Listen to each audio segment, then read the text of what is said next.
Now that we've added the media grid snippet, we can include it where we want it to go. For this example, we're going to add it to the collections page right here.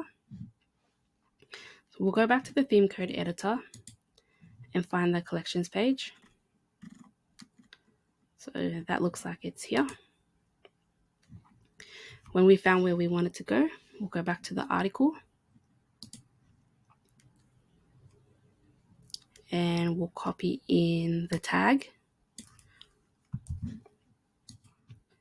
and add it where we want it to go.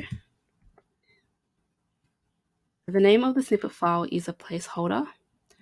We'll need to replace that with the actual file name we used. So we can find that back here again.